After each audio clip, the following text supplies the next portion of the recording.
medicine here at UCL, and it's been a very, very great pleasure and a privilege to have worked with Jay Vidya over very many years now, going back to the mid-1960s, mid-1980s. He is young. When he first came in 1996, I think it was, having qualified from what was then Bombay University in 1988, and it was quite clear, as Mark has said, this was a man to watch. We met in the much more prosaic surroundings, not at the Houses of Parliament, but the Middlesex Hospital, and it was clear that this was a man with whom we could collaborate, and collaborate, I hope, very fruitfully as a non-surgeon.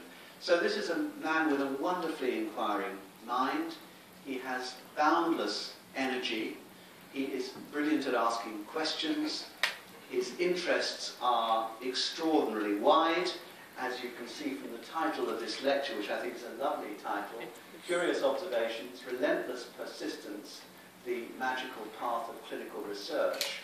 And I'm sure we're going to cover aspects of not only oncology, but also, I'm sure, mathematics, modelling, conceptual philosophy. He is a surgeon by training, but I think of him more as an honorary radiotherapist, which is actually, which is something which is very, very rare and very special indeed.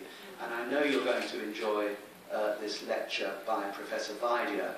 And he's got so much to say that I'm going to cut this very short, keep it brief, and invite you to take the floor, Jayant, and entertain us, as I know you will, in your inimitable style.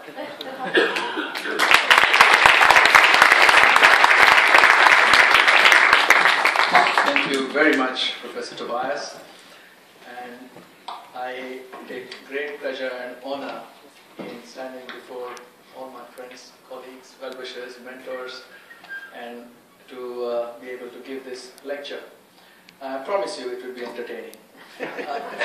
Please don't time me. So I'm supposed to clip this. While you're clipping, I'm going to do this. You know what this means? Selfie? Turn it off.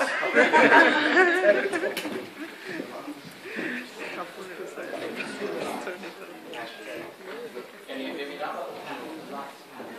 Lights panel. Lights. No. There. Seems good at Thank you. So I will start by reciting a poem, which some of you may have seen before. And the reason is, this is a poem which we recited every day in our school from year 5 to year 10. Every morning, this was our prayer. There was no prayer to any god or any religion. This was the prayer, where mind is without fear and head is held high, where knowledge is free, where the world has not been broken up into fragments by narrow domestic walls, where words come out from depth of truth, where tireless striving stretches its arms towards perfection, where clear stream of reason has not lost its way into the dreary desert sand of dead habit, where the mind is led forward by thee into ever-widening thought and action, into that heaven of freedom. My Father, my country awake. So this is what I think must have gone into my subconscious, which was probably ready for it, but it was, when we said it, I never even thought of the meaning, but how profound it is. And Rabindranath Tagore got a Nobel Prize for this work. So in the next few minutes, I shall be taking you from 1984 to 2014, and I promised in the invitation to talk about physiology, surgery, some mathematics, mathematical modeling, some public health, tobacco eradication, and finally about targeted intraoperative radiotherapy. Now, as Professor Baum tells me, I should never say so too much more than time. I'm not going to tell about every one of these things, and I've taken away a few of them, and I'm talking about them. So that is all. So those grey areas are not going to be discussed here now. So about physiology, and that is the first, when you first enter medical school, that is what you talk about. And we wanted to, I was interested in doing research, and I had toyed a lot to do either medicine medicine or go into basic science. And I decided I'm going to do medicine and do research in medicine. And I asked my professor of physiology that there is this thing called meditation.